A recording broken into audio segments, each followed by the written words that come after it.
शंका की श्रद्धा तरफ की यात्रा ये गीता की शंका श्रद्धा समाधान और समर्पण आ चार वस्तु द्वारा गीता ने समझी शकाय। शंका की शुरू था आपने जब दरेक धर्म ग्रंथो दरेक धर्म शास्त्रो क्या कोई ना मोह ने कोई की शंका की शुरू करे છે આવું કે હવે મૃત્યુ આવે હવે શું કરે શંકા की મોટી શરૂ થાય પછી કોઈ ગુરુ મળે એટલે શ્રદ્ધા આવે ગુરુના વચનો દ્વારા સમાધાન અને સમાધાન પછી સમર્પણ સિદ્ધ થઈ જાય અને એટલા માટે આ ગીતાની સર્વ સંશયને હરનારો ગ્રંથ છે। तो पार्थो वत्स अर्जुन तो केवल वाछरડા જેવું છે થનમાં દૂધ આવે એટલા પૂરતું જ છે। ભગવાન ગીતાજીનો મહાનતમ ઉપદેશ સર્વ જગતને આપવા માંગે છે પણ કોઈને નિવૃત્ત બનાવવો પડે અને એટલા માટે અર્જુનને નિવૃત્ત કરે છે। जब भागवतीમાં परीक्षित महाराजને નિવૃત્ત કર્યા એમ ગીતાજીમાં અર્જુનને નિવૃત્ત કરે છે। મોહ જાગે સ્વજનો દેખાય આમને કેમ માં પ્રશ્ન જાગે પણ सौभाग्य ये હતું અર્જુન કે જ્યારે શંકા જાગી તો ભગવાનનું સાનિધ્ય નિવાસે। એક વસ્તુ યાદ રાખજો જીવનમાં શંકાઓ જાગે એ ખરાબ વસ્તુ નથી પણ શંકાઓ અયોગ્ય વ્યક્તિ પાસે જઈને સમાધાન મેળવવું એટલે એ શંકાઓ વધારે ખતરનાક કરી નાખે। શંકાઓને પ્રશ્ન જાગે ખરાબ વસ્તુ નથી પણ જો એ શંકાઓને પ્રશ્નોને અયોગ્ય વ્યક્તિ આગળ પ્રગટ કર્યા તો એ તમારી શંકાઓને વધારે પ્રગટ કરી દેશે। હું તો ક્યાં પહોંચું આ બધામાં પડાય જ નહીં આવું તો કરાય જ નહીં અને એટલા માટે એ વસ્તુ યાદ રાખજો શંકાઓ પ્રશ્નોને જિજ્ઞાસા ભલે જાગે પણ કોઈ મહાપુરુષનું સાનિધ્ય રાખજો તો તમારી શંકાને તમારી શ્રદ્ધામાં ફેરવી દેશે। बस आज श्रेष्ठता की बात है कि कोई महापुरुष को सानिध्य कोई सत्संगी को सानिध्य कोई श्रेष्ठ वैष्णव नो संग जीवन में रहो तो तुम्हारी शंका एना माटे तुम्हारी श्रद्धा जगावવાની એક તક બની જશે। આ તક થઈ ગઈ ભગવાન પાસે એની શંકા એનો મોહ પરીક્ષિતની શંકા સુખદેવજી માટે એક તક બની ગઈ એટલે ગુરુ માટે શિષ્યની જિજ્ઞાસા પ્રશ્ન શંકા એની બેચેની या એના મૂંઝવણ या એના અડચણનું કારણ નથી એના માટે તો એક અવસર છે કે ચલો આને ભગવાન માટે વિચારવા આવે। આ દુનિયામાં ભગવાન જ નથી એવો પ્રશ્ન લઈને પણ કોઈ ગુરુ પાસે આવે ને તો ગુરુ પ્રસન્ન થાય। ચલો ભગવાન નથી એ વિચાર કરીને પણ ભગવાનને યાદ તો કરે ને એટલે કે આના જીવનમાં ભગવાને પ્રવેશવાની શરૂઆત કરી દીધી છે। સદગુરુ તો શ્રદ્ધા વધારે વિશ્વાસ જગાવે આશ્વાસન આપે पॉजिटिव करे કે ના બધું થઈ શકે પણ જો શંકાને ખોટા વ્યક્તિની આગળ લઈ ગયા તે તમારી શંકા એવી દૃઢ કરી દેશે કે શંકાને અશ્રદ્ધામાં ફેરવી દેશે અને એટલા માટે સાવધાન રહો। તો અર્જુન પાસે સૌથી શ્રેષ્ઠતમ વસ્તુ એ હતી કે ભગવાનનું સાનિધ્ય હતું અને એટલા માટે જ્યારે શંકા જાગી પાર્થો વત્સઃ પાર્થ એ વત્સ છે અને જ્યાં અર્જુન રૂપી વાછરડું ગયું અને ત્યાં ભગવાનના મુખમાંથી એ ઉપનિષદોની સંહિતા વિવાદાની ગીતાજી રૂપે તો પછી જેમ વાછરડું દૂધ પીવા લાગે થનમાં દૂધ આવે એટલે એ વાછરડાને ખેંચી લઈ દૂધને ધોઈ અને સમસ્ત જીવોને પાન કરાવવામાં આવે તો પછી આ દૂધના પીનારા કોણ ભોગતા કોણ તો કે સુધીર ભોગતા જેની બુદ્ધિ સુધી છે એ ગીતાજીનો અધિકારી છે એ ભોગતા છે। હવે બુદ્ધિ સુધી કોને કહેવાય બહુ મહત્વનું છે ભગવાને બુદ્ધિ બધાને આપી છે પણ દરેકની બુદ્ધિ સુધી નથી। જો બુદ્ધિ સુધીના અમુક લક્ષણો આવે તો જેને ખરાબ સંજોગોમાં પણ નબળા વિચારોથી આવતા બુદ્ધિ સુધી सीधू साधु कहूं तो भगवान पास तो प्रभु पास घणो બધું માંગીએ પણ એટલું જરૂર માંગો કે પ્રભુ કમથી કમ આખો દિવસ લૌકિક વિચારું છું પણ કમથી કમ તારી સામે હો તો પ્રભુ એટલી કૃપા ન કરી શકે કે કમથી કમ તારી સામે હો એટલો સમય મને લૌકિક વિચાર ના તારા સિવાય બીજા કોઈ વિચાર ના એટલી કૃપા તો પ્રભુ ન કરી શકે। બાકી તો આખો દિવસ તમારો લૌકિક વિચારમાં જાય છે पर तो एवी कृपा करे कि मारी बुद्धि कम थी कम तारी आगल सुधी गई। जो साधनों મળવા સંજોગો મળવા પૂરતા નથી જ્યાં સુધી બુદ્ધિ સુધી નથી થતી તે અનુકૂળ સંજોગોમાં પણ લોકો પ્રતિકૂળતાઓ ઊભી કરી દેતા જે જેને સગવડતાથી દુઃખ ન હોય સંજોગોથી દુઃખ ન હોય ભાગ્યથી દુઃખ ન હોય, એ વ્યક્તિ સ્વભાવથી દુઃખ પેદા કરે છે. તો ઘણીવાર બધું જ અનુકૂળ હોય, પોતાના સ્વભાવથી દુઃખી પેદા કરી દે માણસ. એટલે કમથી કમ એટલું જીવનમાં યાદ રાખજો કે તમે સંજોગોથી દુઃખી થાઓ તો સમજાવો, તમે પરિસ્થિતિથી દુઃખી થાઓ તો સમજાવો, તમે ભાગ્યથી દુઃખી થાઓ તો સમજાવો, પણ કમથી કમ એટલું નક્કી કરશો કે મારે મારા સ્વભાવથી દુઃખી નથી થવું. આટલી જે તમારા હાથમાં વાત છે, નહીં કહું ભાગ્ય, સંજોગ, પરિસ્થિતિ તમારા હાથમાં નથી. કારણ કે જેનો સ્વભાવ ખરાબ હોય છે, સારા સમયમાં ખબર નથી પડતી, પણ ખરાબ સમયમાં એ બીજા કરતા વધારે દુઃખી થતો હોય છે. અને સારા સમયમાં બધા રીતે બગાડી નથી ગયો હોય, એટલે ખરાબ સમયમાં કોણ સામે ઊભું રહેવા, કોણ સાથે બેસવા? અને ત્યારે જે નડે છે ત્યારે માણસ એકલો પડી જાય છે. તો બુદ્ધિ સુધી બની ગઈ જરૂરી. જ્યાં સુમતિ ત્યાં સંપત્તિ નાના, જ્યાં કુમતિ ત્યાં વિપત્તિ ગાના. એટલે તો જ્યાં સુમતિ છે ત્યાં અનેક પ્રકારની સંપત્તિ આવે છે. બુદ્ધિ નાશાત પ્રણશ્યતિ. ગીતાજીમાં ભગવાન સ્પષ્ટ કહ્યું, ત્યારે તો વિષયાન પુરુષ સંગસ્તેષુ વિજાયતે, સંગા સંજાયતે, કામઃ કામઃ ક્રોધો વિજાયતે, ક્રોધાત ભવતિ સંમોહઃ, સંમોહાત સ્મૃતિ વિભ્રમઃ, સ્મૃતિ ભ્રંશાત બુદ્ધિ નાશો, બુદ્ધિ નાશાત પ્રણશ્યતિ. બુદ્ધિનો નાશ થતા સર્વનો નાશ થાય. અને એટલા માટે ભગવાને સ્પષ્ટ ગીતાજીમાં કહ્યું, તું બીજી કોઈ વસ્તુ આપે ન આપે, પણ આ બે વસ્તુ મને આપી દે. મય્યે મન આધત્સ્વ, મયિ બુદ્ધિ નિવેશ. મારામાં બુદ્ધિનો નિવેશ કર. આપણે રોકાણ ક્યાં કરવું જોઈએ? જેમ વૃદ્ધિ થાય ત્યારે. નાશ થાય ત્યાં રોકાણ ન કરાય. તમને ખબર જ છે કે અહીંયા રોકીશ એટલે બધું ખતમ થઈ જશે, ત્યાં તમે તમારા પૈસા ક્યારે રોકતા નથી. તો પૈસા તો આજે છે ને કાલે નહીં રહે, કાલે નહીં રહે, પરમ દિવસે આવી પણ જશે. પણ બુદ્ધિ જો ખોટી જગ્યાએ રોકી દીધી યા ઇન્વેસ્ટ કરી દીધી અને એ જો ખતમ થઈ તો પાછી આવી બહુ અવધી છે. આ જીવન એવી ગાડી છે કે જેમાં બ્રેક નથી અને રિવર્સ ગેર નથી. આ તો આગળ જ જાય, આગળ જ જાય, આગળ જ જાય. એટલે કેટલી સાચવીને ચલાવવું. તો કયું પાર્થો વત્સ સુધીર ભોગતા, જેની બુદ્ધિ સુધી છે એ જ આનો ભોગતા છે. અથવા જે ગીતાજી સાંભળશે એની બુદ્ધિ સુધી થઈ છે. જે ગીતાજીને સમજી ગયો એની બુદ્ધિ પછી દુર્બુદ્ધિ નહીં રહે, એ સુધી થઈ છે. સંજોગો નબળા ભલે થાય, વિચારો નબળા ક્યારે નહીં થાય, ભાવનાઓ નબળી ક્યારે નહીં થવા દે. પરિસ્થિતિઓ તો થાય, સારી ખોટી, ખરાબ, સારું, અનુકૂળ, પ્રતિકૂળ, ચાલતું રહેવું નામ જ જીવન છે. એક સરખું કોને રહે છે? કોઈ રહેતો 24 કલાક ખુશ થઈને બતાવો, સંભવ છે? યા 24 કલાક દુઃખી રહીને બતાવો, એ પણ સંભવ નથી. પછી ક્યાંય હસવું આવી જશે. અને એટલા માટે આ બધું ભેગું મળીને જીવન બને છે. અને એટલા માટે સુધીર ભોગતા, દુગ્ધમ ગીતા અમૃતમ મહત. આ ગીતા રૂપી દુગ્ધ મળ્યું છે, જેનો ઉત્તમ બુદ્ધિ વાળો ભોગતા છે. એટલે જીવનમાં કેવલ બુદ્ધિ અને પુરુષાર્થ પૂરતા નથી, પણ ભગવાનને જીવનના સારથી બનાવી દઈએ તો એ સંજોગો પણ યોગ્ય આવી દે. યોગ્ય સંજોગો બહુ મહત્વના છે. અને જ્યારે સંજોગ મળ્યો ત્યારે તમે તમારી બુદ્ધિ અને પુરુષાર્થને કઈ રીતે વાપર્યો એ તમારા ઉપર છે. ભગવાન છે કે હાથ પકડીને કંઈ કરાવતા નથી, ભગવાન સંજોગો ઉભા કરી નાખે છે.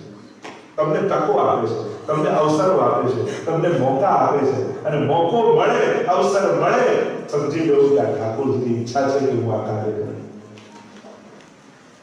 જરૂરી નથી ને એવી પ્રતીક્ષામાં બેસશો નહીં કે આમ ધુમાડો થશે, લાઈટ થશે ને બેકગ્રાઉન્ડ મ્યુઝિક વાગશે, ભગવાન આવશે અને પછી મને કંઈ કહે ત્યારે હું કરું. લોકો તો એવી પ્રતીક્ષામાં આખી જિંદગી કંઈ કરતા નથી. તો ભગવાન આવીને કહે તો કરું, પણ એ ક્યારે કોઈની જુગારમાં બેસીને તમને કેવડાવે છે એ ઓળખવાની શક્તિ ન મળી તો ક્યારે ભગવાન જોયું છે એના માટે કામ નહીં કરી શકો. દ્રષ્ટિ તો એવી કેળવો કે ભગવત્તા જોવાની આદત પડશે તો ભગવાન જોવાનો આગ્રહ મટી જશે. ભગવત્તા જે ઈશ્વરત્વ વ્યાપેલું છે સર્વત્ર, એ જોવાની જ્યારે આદત પડી તો ઈશ્વર દેખાય એવો આગ્રહ પણ નહીં. આપણે ઈશ્વર જોવાના આગ્રહમાં ચારે ઓર વ્યાપેલું ઈશ્વરત્વ જોઈ શકતા નથી. મને ભગવાન દેખાય એ અતિ આગ્રહમાં એની કણકણમાં વ્યાપેલી ભગવત્તા જોવાનું ભૂલી ગઈ છે. સૂરજ દેખાય એવો આગ્રહ અજવાળામાં જીવો છો તો માનવું જ પડે કે સૂરજ માથે છે. એ કે ડોક્યું કરીને સામે સૂરજને જોઈને પછી ન કહેવાય કે સૂરજ ઉગી ગયો. અહીંયા બેઠા બેઠા અજવાળું આપણે સરસ કરીએ છીએ એટલે ભરોસો છે કે સૂરજ માથે છે તો જ અજવાળું છે.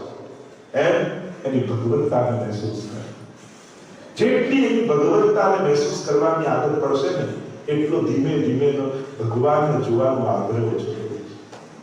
એટલે ભગવાન આવીને જ કે એવો આગ્રહ ન રાખતા. ભગવાન અવસર આપે, મોકા આપે, તક આપે, માનજો કે આ ઠાકોરજીની ઈચ્છા છે.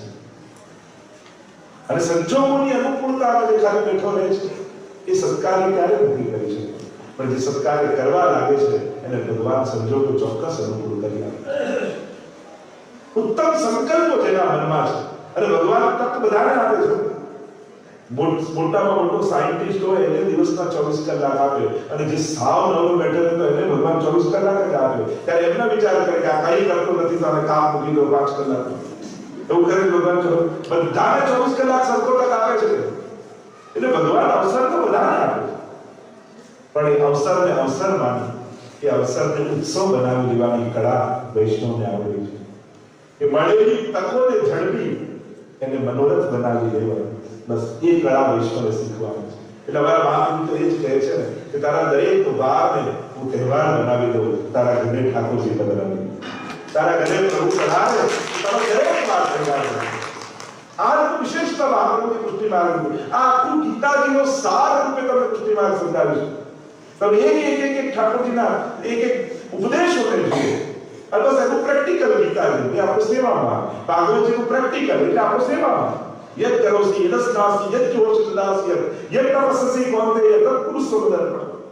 તું જે કરે છે મને અર્પણ કર. આ જ ગીતાજી એને જો પ્રેક્ટિકલ કરવું હતું વૈષ્ણવ જીવન એ આપણું પ્રેક્ટિકલ ગીતાજી. તો પહેલો સવાલ રથી અને સારથી વચ્ચે. એટલે જીવનમાં હંમેશા વિચાર કરજો તમારા જીવનનો સારથી તમે કોને બનાવ્યો છે. દરેકના જીવનનો કોઈ સારથી હોય છે. આત્મા રથિરમ બુદ્ધિ. ઉપનિષદો એમ કહે છે કે આત્મા રથી છે અને આ દેહ તમારો રથ છે, ઘોડાઓ ઇન્દ્રિયો છે અને તમારો આ રીતે રથ ચાલે છે. શાસ્ત્ર કહે છે રથ બીજો કોઈ નથી, આપણો દેહ અને ઇન્દ્રિયો આપણા ઘોડા છે. હવે વિચાર કરો તમે કોના ઈશારે ચાલો છો. તમારા મનના, તમારા બુદ્ધિના, તમારા આત્માના, કોઈ સમજદારના, કોઈ નાદાનના, કોઈ વડીલના, કોઈ મિત્રના.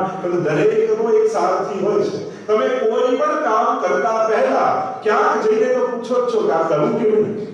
અરે ઘરના બધા જોડે ઝઘડો હોય ના બનતું હોય તો વકીલને જઈને સલાહ. ક્યાંક કોઈની એડવાઇસ લેવા તો જાઓ છો. બીમાર હો તો ડોક્ટરને લો છો, કાયદા હો તો વકીલની લો છો, એકાઉન્ટ તો સીએની લો છો. ક્યાંક માણસ સલાહ લે છે. તમે સારથી કોને બનાવો. ચલો લૌકિક જીવનની વાત જુદી, પણ જીવનના મહત્વના નિર્ણયો લેવાના હોય ત્યારે તમે કોનું માનો છો. આ બહુ મહત્વનું છે. કારણ કે જે નિર્ણય તમે લીધો એ પ્રમાણે સંજોગો સામે આવતા રહેશે. ઘણી વાર લોકોને નિર્ણય મનગમતો જોઈતો હોય છે અને મનગમતા લીધેલા નિર્ણયોમાં પછી સંજોગો વિપરીત આવે તો ગમતું નથી. જેવા નિર્ણયો લેશો એ તમારો નિર્ણય જ તમારા સંજોગોને ઉભા કરે છે. માણસને નિર્ણય તો ગમતો લેવો છે, પછી સંજોગો વિપરીત આવે તે ગમતા નથી. પછી સંજોગો પણ ગમવા જોઈએ, કારણ આ સંજોગો મેં જ ઉભા કરેલા છે. અને માણસને તકલીફ તો સુખ આવે તો મેં પ્રાપ્ત કર્યું, મારે કારણે. દુઃખ આવે તો ત્યાં કોઈને કોઈ કારણ ગોતી લે. પેલા વ્યક્તિને કારણે, આને કારણે, પેલાને કારણે. પણ દુઃખ માટે હંમેશા માણસ કોઈને બીજાને નિમિત્ત બનાવતો છે અને સુખ માટે હંમેશા પોતાને કે આ તો મારી હોશિયારી, મેં એને ઇન્વેસ્ટ કર્યું, મેં આની સલાહ લીધી, મેં આને ફ્રેન્ડ બનાવ્યો, મેં આનો ઉપયોગ કર્યો. એટલે સુખમાં પોતે અને દુઃખ આવે તો ક્યાંક ને ક્યાંક આપણે કોઈને કોઈને માથે એ દુઃખનો ટોપલો ઢોળી દીધા. પહેલો પ્રશ્ન જીવનમાં, જો ગીતાજી આપણે જરૂર નથી બધા શ્લોકો લઈ લઈએ, પણ આપણે તો આપણા જીવન સાથે ગીતાજીને આગળ લઈ જવું છે. તો એક જો મુદ્દાઓને, એક ચિત્રને, એક શ્લોકોને આપણે આપણા જીવન સાથે કનેક્ટ કરીએ તો પ્રશ્ન જાગે કે અર્જુનના રથના સારથી ભગવાન, તો મારા જીવનના રથના સારથી કોણ? ભજનમાં ગાતા હોય છે કે જ્યારે અર્જુન ભગવાનને કહે છે બસ આપ મારા સારથી થયા, હવે આપ જ્યાં લઈ જશો ત્યાં જઈશ. આપણા જીવનનો સારથી કોણ? આપણા રથને ચલાવનારો કોણ? કોની સલાહથી ચાલે છે? વિચાર આ પ્રશ્ન દરેકે પોતાના જીવનમાં વિચારવાનો છે. તો રથી અને સારથી વચ્ચેનો સંવાદ છે. ભગવાન સારથી બન્યા છે, અર્જુન નથી બન્યો છે. તો આ પહેલો સંવાદ. અને ભગવાન જાણી કરીને એવી જગ્યાએ લઈ ગયા જ્યાંથી જોઈને અર્જુનને મોહ થાય, અને મોહ એવો થયો કે મારા સ્વજનોને મારવા. પછી ભૂલી ગયો ધર્મ ને અધર્મ.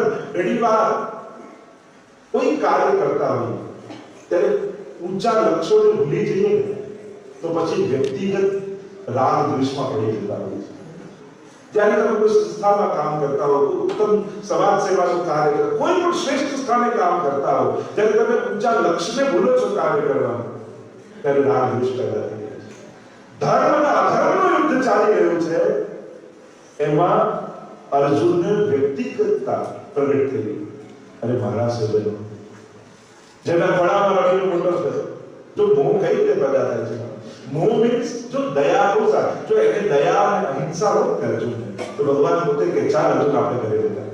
એને અહિંસા નથી, એને દયા નથી. હમણાં બીજા જોડે યુદ્ધ લડવું તો તૈયાર જ છે. અહિંસા જાગી હોય તો બધા પ્રત્યે હોય, પણ આ તો મોહ છે. ભલે પાપના પક્ષે છે પણ સ્વજન છે ને એને ન મળે. અને અહંકાર કેવા આવે કે હું મારીશ તો મરી જશે. અને બીજો એક અહંકાર એવો આવે કે અર્જુનને દેખાતો નથી અને એના માટે લોજિકો આપે છે મારે નથી મારવા. એટલે અર્જુનનો બીજો અહંકાર છે કે હું નહીં મારું તો બધા બચી જશે. અર્જુન નથી મારનારો. ભગવાન આખું સમજાવે છે ગીતાજીમાં. મોહ નષ્ટો મોહ મરી ગયો એટલે એટલું સમજાયું કે હું નથી મારનારો. મારા મારવાથી કોઈ મરતું નથી અને મારા છોડી દેવાથી કોઈ વસ્તુ નથી. પ્રભુ મારનારા આપ છો ને બચાવનારા આપ છો. હું તો કેવલ વાંસળી બનું છું. હું કાપની છે, બગાડનારા આપ છો ને સાંભળનારા બીજો છે. વાંસળી પોતે કંઈ કરતી નથી, એ તો માધ્યમ બને છે. શ્યામ તારી બંસી બની મજબૂત છે મારે, અને ક્યાં ને ક્યારે એ જોવાનું તારે. તારી તો વાંસળી બનું છે પણ મોહ થઈ ગયો. વાંસળીને એમ થાય કે ના ના ભગવાન મને ભૂખ મારે પણ રાત તો હું જ કરતી કરીશ. તો પછી બેસરું થઈ જાય. પછી સંભવ ન થાય હું ભાગું. એ તો સમર્પણ જ વાગવાની સંભાવનાઓ પેદા થાય છે. એ વાંસળીનું જે સમર્પણ છે ને કે હવે આપની થઈ, આપ જેમ વગાડો અને ત્યારે જ સ્વર પેદા થતા હોય છે. બાકી વગાડનારો જુદા સ્વર વગાડે અને વાગનારો જુદા સ્વર ભરે તો એમાં બધું બેસુરું થઈ જાય. અને આપણું જીવન ક્યાંક એમાં જ બેસુરું છે કે ભગવાન વગાડવા માંગે છે ને આપણે આપણા સ્વરે ફૂટતા જઈએ છીએ. આ બંને જો ભેગું થાય છે એટલે સ્વરની જગ્યાએ ઘોંઘાટ પેદા થાય છે, સુરની જગ્યાએ બેસુર પેદા થાય છે, અને આ જીવનમાં મૂંઝવણો પેદા થાય છે. ભગવાને કીધું કે યુધિષ્ઠિરને કહ્યું હતું કહી દે કે અશ્વત્થામા હતા. જો એટલું બોલી ગયો હોય યુધિષ્ઠિર તો ક્યાંય માગો નતો, પણ પોતાની બુદ્ધિ જોડી નરો વા કુંજરો વા એટલે રથ પડી ગયો છે. નહીં તો એક વેણ ઊંચો ચાલતો. અને ભગવાન પર ભરોસો છો. અને જ્યાં ભરોસા વગરનું સત્ય પણ સત્ય નથી, શ્રદ્ધા વગરનું સત્ય પણ સત્ય નથી. અને સત્ય કદરૂપું હોય જ ન શકે. શ્રદ્ધા અને સદભાવના સત્યને સુંદર બનાવે છે. જો સત્ય સાથે આ બે વસ્તુ નથી તો એ સત્ય મધુર નથી. અને જો મધુર નથી એ સત્ય પૂર્ણ સત્ય નથી. એ ક્યાંક અધૂરું સત્ય.